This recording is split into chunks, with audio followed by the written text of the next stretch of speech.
শুক্রবার ভগবান বিরসা মুন্ডার মৃত্যুবার্ষিকী দিবসে শ্রদ্ধাঞ্জলি জানান দুর্গাবাড়ি চা বাগান এবং উক্ত এলাকাবাসীরা।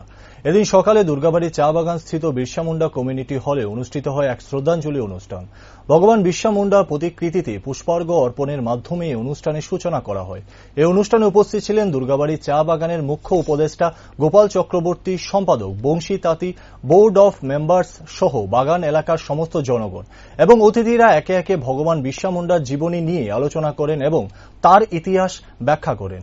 এই অনুষ্ঠান নিয়ে বিস্তারিত প্রতিক্রিয়া ব্যক্ত করেন দুর্গাবাড়ি চা বাগানের মুখ্য উপদেষ্টা গোপাল চক্রবর্তী। আজকে ভারতের স্বাধীনতা সংগ্রামী আদিবাসী সম্প্রদায়ের বিরসা মুন্ডা 123তম মৃত্যুবার্ষিকী আজকে দুর্গাবাড়ি কোঅপারেটিভ হল করে আমরা পালন করেছি। ওনাকে পুষ্পস্তবক দিয়ে আমরা ওনাকে শ্রদ্ধা জানাই।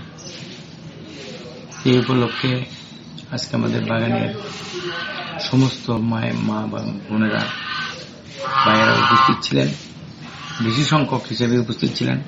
কেননা বিরসা মুন্ডা এমন এক ব্যক্তি যাকে অতদিন আমাদের স্মরণে ছিল না। মোদী গভর্নমেন্ট আসার পর বিরসা মুন্ডাকে আমরা প্রত্যেকটা রাজ্যের প্রত্যেকটা বাগান, চা বাগান, প্রত্যেকটা গ্রামে গঞ্জে আমরা ওনার মৃত্যুবার্ষিকী এবং জন্মবার্ষিকী পালন করে এসেছি।